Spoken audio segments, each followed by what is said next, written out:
بسم اللہ الرحمن الرحیم وَإِذَا دُعُوا إِلَى اللَّهِ وَرَسُولِهِ لِيَحْكُمَ بَيْنَهُمْ إِذَا فَرِيقٌ مِّنْهُمْ مُعْرِضُونَ وَإِن يَكُن لَّهُمُ الْحَقُّ يَأْتُوا إِلَيْهِ مُذْعِنِينَ أَفِي قُلُوبِهِم مَّرَضٌ أَمِ ارْتَابُوا أَمْ يَخَافُونَ أَن يَخِيفَ اللَّهُ عَلَيْهِمْ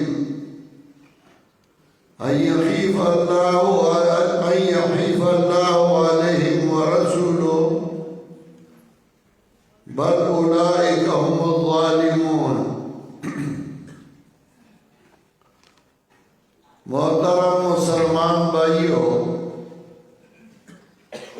حقیقت یہ ہے کہ میرے محترم بھائی حضرت مولانا شکیل الرحمان بخاری صاحب ہمیشہ پنجمیر تشریف لے آتے ہیں۔ پھر جب انہوں نے مجھے دعوت دی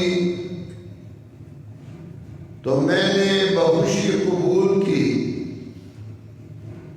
کیونکہ ہماری یہ عادت ہے کہ جو بھی محبت کرتا ہے تو ہم کوشش کرتے ہیں کہ اس کے ساتھ ان سے زیادہ محبت کریں، اس نیت سے کہ ہمارا یہ تعلق، ہمارا یہ محبت صرف اور صرف اللہ کی رضا کے لیے ہے۔ اس میں کوئی دنیاوی لالچ نہیں، طمع نہیں، نہ ہم ایک دوسرے سے تعریف کے خواہاں ہیں اور نہ ہمارا ایک دوسرے سے کوئی دنیاوی لالچ ہے۔ صرف اس نیت سے کہ ہماری محبت، ہمارا تعلق اللہ تعالیٰ کی رضا کے لیے ہے، تاکہ اللہ تعالیٰ ہم سے راضی ہو اور قیامت کے دن یہ تعلق ہماری کام آئے۔ جتنی بھی انسان اللہ رب العزت نے پیدا کی تو ساری انسانوں کو اللہ تعالیٰ نے رہنمائی اور ساری دنیا کو اللہ تعالیٰ نے ہادی بھیجے۔ اللہ تعالیٰ نے صرف اسی پہ اکتفا نہیں کیا، بلکہ جب اللہ تعالیٰ نے حضرت آدم علیہ السلام سے ان کی اولاد پیدا کی تو اللہ تعالیٰ نے ان سے وعدہ لیا، الست بربکم قالوا بلی۔ پھر اس وعدے کو یاد دلانے کے لیے اللہ تعالیٰ نے وقت بوقت انبیاء علیہ السلام مبعوث فرمائے، کتابیں نازل کی، اور انبیاء علیہ السلام کے سلسلہ کے بعد ہر دور میں اللہ نے حکمر علماء پیدا کیے۔ پھر صرف اسی پہ اکتفا نہیں کی، بلکہ سارے انسانوں کو عقل سلیم سے نوازا تاکہ وہ سوچے کہ میری فلاح اور میری کامیابی کس چیز میں ہے۔ جن کو عقل نہ دیا، دیوانے ہیں، پاگل ہیں، تو ان کے ساتھ حساب کتاب بھی نہیں۔ تو سب سے پہلے اللہ تعالیٰ نے انسانوں سے وعدہ لیا، پھر اس وعدہ کو یاد دلانے کے لیے اللہ نے انبیاء علیہ السلام اور کتابیں مبعوث فرمائی۔ پھر ہر انسان کو عقل سلیم سے نوازا کہ وہ سوچے کہ میری فلاح اور میری کامیابی کس چیز میں ہے، تو اسی کی پیروی کریں۔ اب اللہ تعالیٰ ایک ذات ہے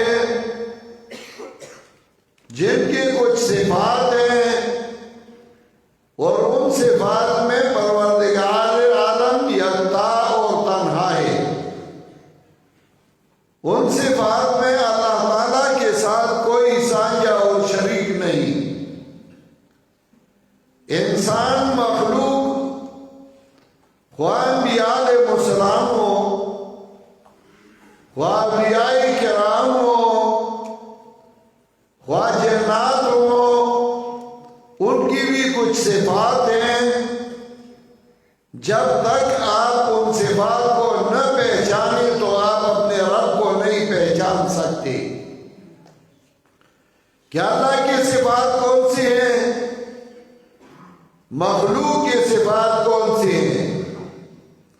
اور قرآن کریم میں اللہ رب العزت نے اس کی خوب وضاحت کی ہے۔ سورۃ الاعراف میں اللہ نے فرمایا ان الذین تدعون من دون اللہ عباد امثالکم، یقیناً وہ لوگ جن کو تم اللہ کے بغیر پکارتے ہو وہ تمہارے جیسے بندے ہیں۔ اور پھر اللہ نے پوری تمیز کی۔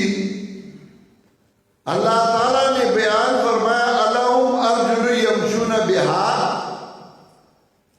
کیا ان کے پاؤں ہیں کہ وہ چل سکتے ہیں ان کے ساتھ؟ ام لہم ایدی یبطشون بہا، کیا ان کے ہاتھ ہیں کہ وہ پکڑ سکتے ہیں ان کے ساتھ؟ ام لہم اعین یبصرون بہا، کیا ان کے کان آنکھیں ہیں کہ وہ دیکھ سکتے ہیں ان کے ساتھ؟ ام لہم آذان یسمعون بہا، کیا ان کے کان ہیں کہ وہ سن سکتے ہیں ان کے ساتھ؟ ان آیات میں اگر آپ سوچیں تو اللہ تعالیٰ نے پورا فرق، پوری تمیز بیان کی کہ خالق اور مخلوق میں فرق ہے۔ خالق وہ ذات ہے جو بغیر اسباب ظاہریہ کے ہر جگہ پہنچ سکتے ہیں۔ خالق وہ ذات ہے جو بغیر اسباب ظاہریہ کے، بغیر ہاتھوں کے تمہیں پکڑ سکتا ہے۔ خالق وہ ذات ہے جو بغیر اسباب ظاہریہ، بغیر آنکھوں کے تمہیں دیکھ سکتا ہے۔ اور خالق وہ ذات ہے جو بغیر اسباب ظاہریہ، کانوں کے تمہاری بات کو سن سکتا ہے۔ اب مخلوق وہ ہے جو بغیر اسباب ظاہریہ کے نہ تمہارے حال سے باخبر ہے، تمہارے پہنچ سکتے ہیں تمہارے پاس، نہ بغیر اسباب ظاہریہ کے تمہیں نقصان پہنچا سکتے ہیں کہ بغیر ہاتھوں کے تمہیں پکڑے اور تمہیں نقصان پہنچائے۔ مخلوق ہوئے جو بغیر آنکھوں کے دیکھ نہیں سکتے، مخلوق ہوئے جو بغیر کانوں کے سن نہیں سکتے۔ خالص فرق اللہ تعالیٰ نے بیان فرمایا۔ اور اسی وجہ سے سورہ فرقان آیت نمبر 3 میں اللہ نے فرمایا وَاتَّخَذُوا مِن دُونِهِ آلِهَةً لَا يَخْلُقُونَ شَيْئًا وَهُمْ يُخْلَقُونَ، انہوں نے اللہ کے بغیر آلہہ پکڑے، حاجت روا پکڑے، حاجت پورا کرنے والے پکڑے، ان کو پکڑا۔ وَاتَّخَذُوا مِن دُونِهِ آلِهَةً، اللہ نے آلِهَةً کہا۔ الہ کس کو کہا جاتا ہے؟ الہ اس ذات کو کہا جاتا ہے جو حاجت پورا کرنے والا ہو۔ اسی وجہ سے مشرکین عرب خالق کو مانتے تھے، رازق کو مانتے تھے۔ قرآن کریم میں اللہ نے جب ان کا تذکرہ کیا تو اللہ نے فرمایا وَلَئِن سَأَلْتَهُم مَّنْ خَلَقَ السَّمَاوَاتِ وَالْأَرْضَ يَقُولُنَّ اللَّهُ، اگر تو ان سے پوچھے کہ آسمانوں اور زمینوں کو کس نے پیدا کیا ہے، سارے کہیں گے اللہ۔ وَلَئِنْ سَأَلْتَهُم مَّن نَّزَّلَ مِنَ السَّمَاءِ مَاءً، اگر تو ان سے پوچھے کہ آسمان سے بارش برسانے والا کون ہے، سارے کہیں گے کہ اللہ۔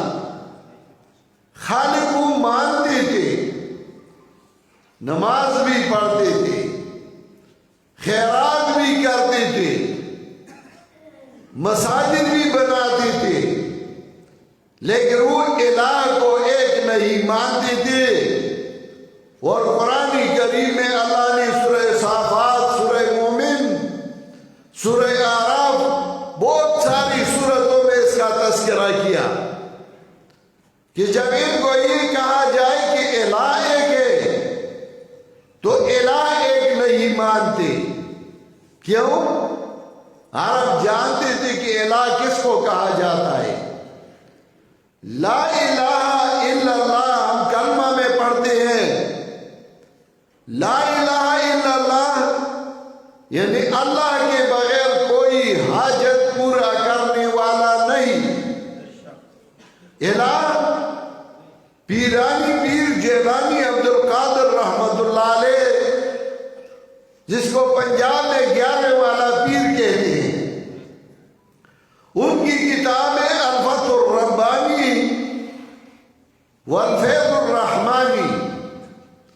اس کتاب کے صفحہ 47 میں پیرانی پیر جیلانی عبد القادر رحمت اللہ علیہ نے لکھا ہے، الہ کا معنی الہ کون ہے؟ تو اس نے لکھا ہے کل ما تعتمد علیہ فهو الہ وکل شیء تخاف منہ وترجو فهو الہ۔ ہر وہ چیز جس سے تم بغیر اسباب ظاہریہ کے ڈرتے ہو وہ تمہارا الہ ہے، اور ہر وہ چیز جس سے بغیر اسباب ظاہریہ کے تم تما رکھتے ہو وہ تمہارا الہ ہے، خواہ وہ مولوی ہو، خواہ وہ پیر ہو، خواہ وہ جو بھی ہو، جس سے تمہارا ڈرنا بغیر اسباب ظاہریہ کے، جس سے تم تما رکھتے ہو بغیر اسباب ظاہریہ کے، اس کو تم نے الہ مانا۔ اور پھر پیرانی پیر نے لکھا ہے قلبک لا یوافق لسانک، تمہارا دل اور زبان ایک نہیں۔ زبان میں کہتے ہو قل اللہ اکبر 1000 مرۃ بقلبک ومرۃ بلسانک، دل میں 1000 بار کہو کہ اللہ اکبر، اللہ سب سے بڑا ہے، زبان پہ ایک بار کہتے رہو۔ تو تم زبان میں کہتے ہو اور دل میں یہ نہیں کہ میرا حاجت پورا کرنے والا صرف اللہ ہی ہے۔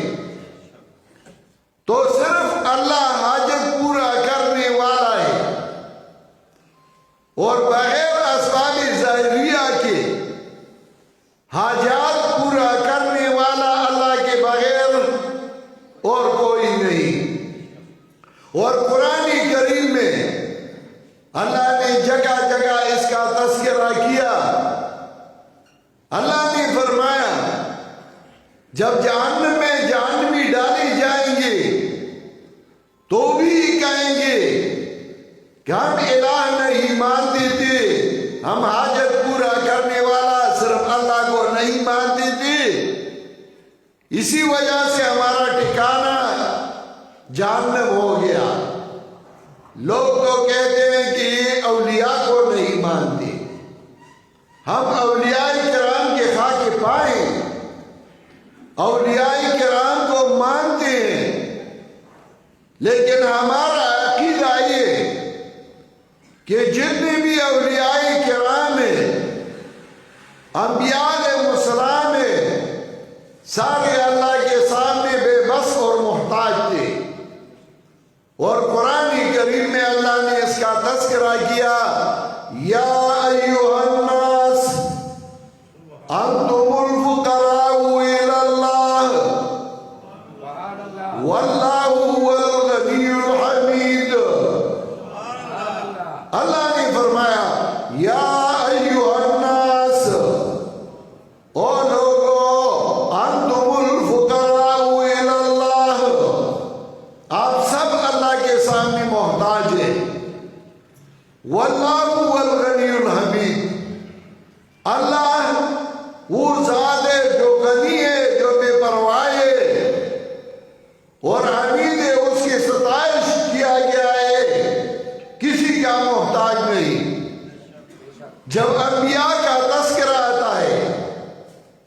تو ایک ایک نبی کا تذکرہ اللہ نے کیا کہ سارے اللہ کے سامنے محتاج اور بے بس.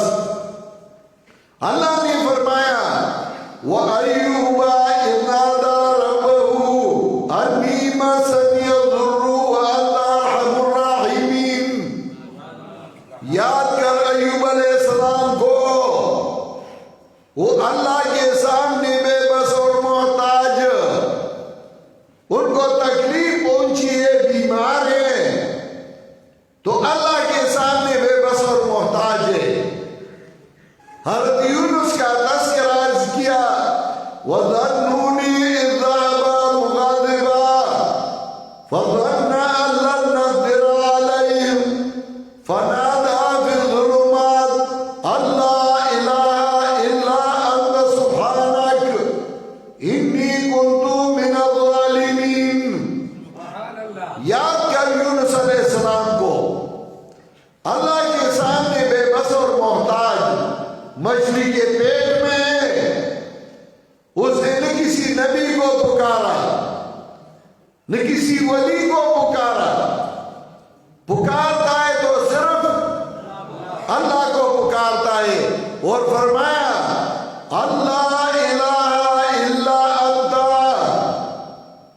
دعا میں 3 شروط ہیں.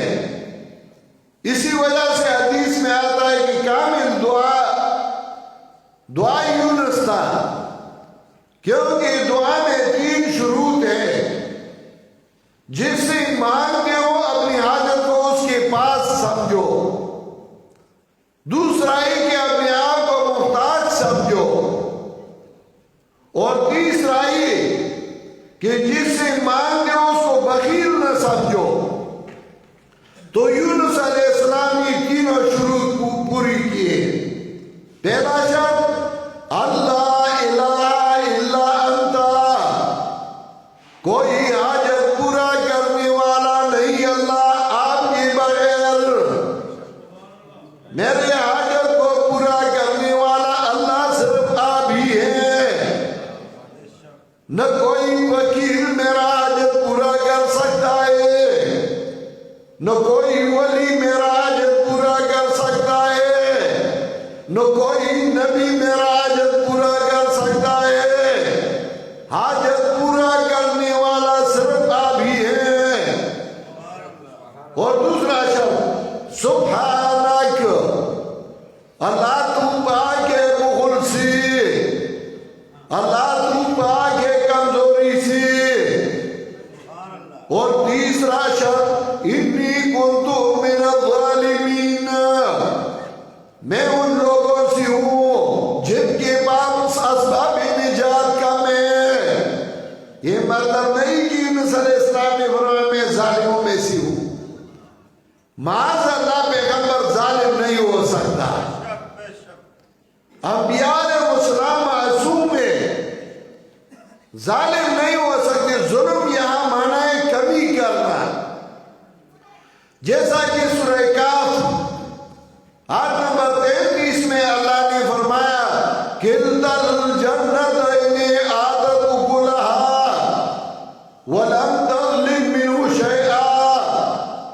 یہ دونوں باغ آپ نے پھل دیتے تھے، وَلَمْ تَظْلِمْ مِنْهُ شَيْئًا، اس میں کمی نہیں کرتے تھے.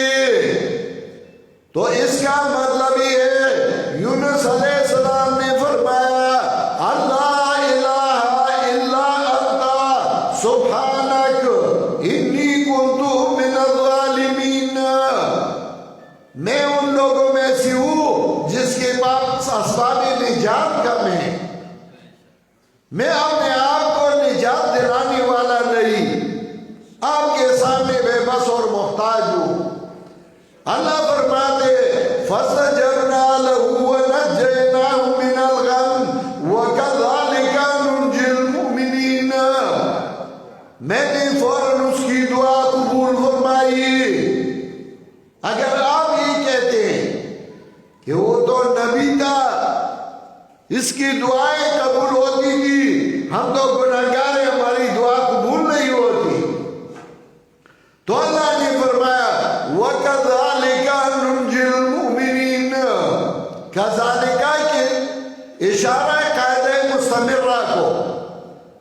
اللہ نے فرمایا میرا یہ قانون ہے کہ جو لوگ میرے اوپر ایمان لاتے میں ان کو نجات دلاتا ہوں.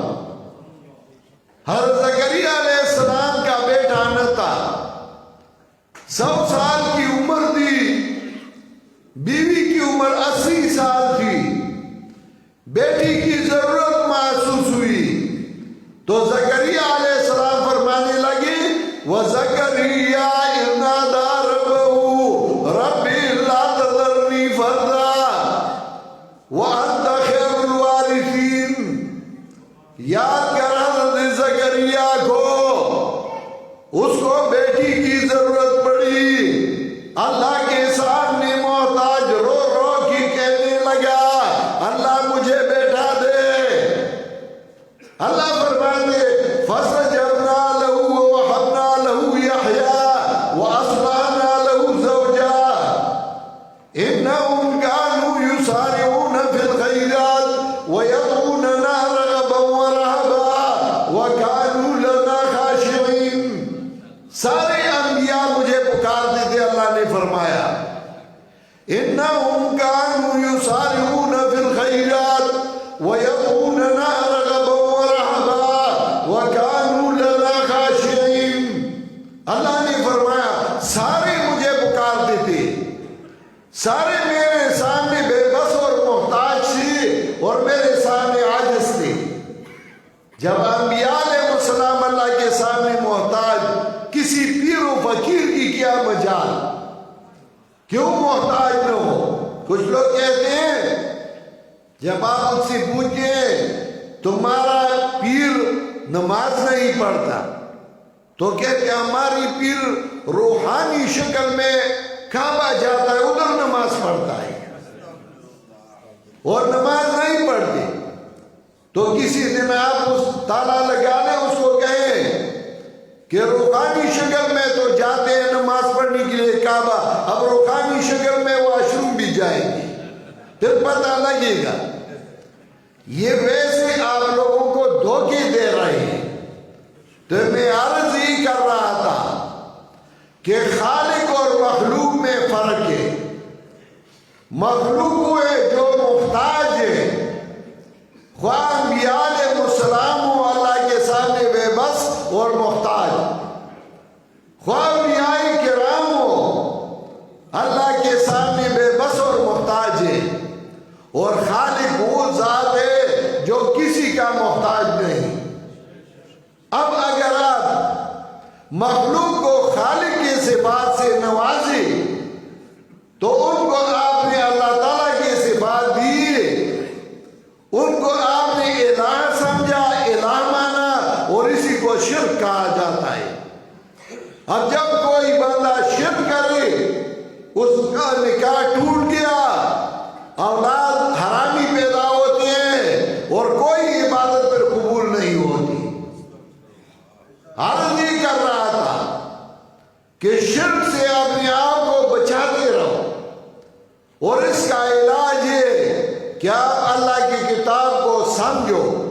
وَإِذَا دُعُوا إِلَى اللَّهِ وَرَسُولِهِ لِيَحْكُمَ بَيْنَهُمْ إِذَا فَرِيقٌ مِّنْهُمْ مُعْرِضُونَ. اللہ نے فرمایا ہے کہ جب ان کو آپ اللہ اور پیغمبر یعنی قرآن و سنت کی طرف بلائے تو اعراض کرنے والے ہوتے ہیں. قصوں کہانیوں سے دین ثابت نہیں ہوتا. دین کے لیے اللہ تعالیٰ نے ترازو قرآن کریم اور سنت محمد رسول اللہ صلی اللہ علیہ وسلم بھیجے ہیں. اپنی دین کو قرآن و سنت سے تول لے. اگر قرآن و سنت کے مطابق ہو تو یہ عقیدہ بھی صحیح, عمل بھی صحیح. قرآن و سنت کے مطابق نہ ہو میرے مہربان, تمہارا کوئی عمل قبول نہیں ہو سکتا. جی تو چاہتا تھا کہ میں اپنے بیان کو طول دوں, لیکن ہماری جماعت ارشاد و توحید و سنہ کا ایک بہترین عالم, ایک بہترین خطیب, ایک بہترین مقرر حضرت مولانا خان عصمت اللہ خان ملتانی تشریف لا چکے ہیں. مجھے امید ہے کہ وہ انشاءاللہ تفصیلی مسئلہ بیان کریں گے. پہلے تو ارادہ یہ تھا کہ وہ پہلے تقریر کرے گا اور بعد میں کچھ دعائیہ کلمات پڑھوں گا، لیکن پھر ساتھیوں کا اصرار تھا کہ اگر آپ پہلے کر لیں تو وہ پھر اس کی تقریر تفصیلی ہوگی، اور اگر وہ پہلے کرے تو وہ مختصر تقریر کرے گا. تو اسی وجہ سے وہ ان کو آخر میں ٹائم دیا. انشاءاللہ مجھے امید ہے کہ آپ بڑے شوق سے ان کی تقریر اور ان کی خطاب کو سنیں گے. میں تو صرف بخاری صاحب کا بدلہ دینے کے لیے آیا تھا. یہ ہمارے پاس آتے ہیں اور ویسی بھی ہمارے پٹھانوں کی عادت ہے کہ جو ہمارے قریب ہوتا ہے ہم ان سے زیادہ ان کے قریب ہو جاتے ہیں. تو میں صرف اس لیے آیا تھا کہ میں اس سمڈیال میں حاضری دوں، ان کا آپ سب کا شکریہ ادا کروں اور آپ سب سے ملاقات ہو جائے گی انشاءاللہ. تفصیلی خطاب ہماری جماعت کا اہم رکن اور اہم خطیب حضرت مولانا عصمت اللہ خان ملتانی صاحب خطاب فرمائیں گے اور آپ انشاءاللہ بڑے شوق سے سنیں گے. وآخر دعوانا ان الحمدللہ رب العالمین.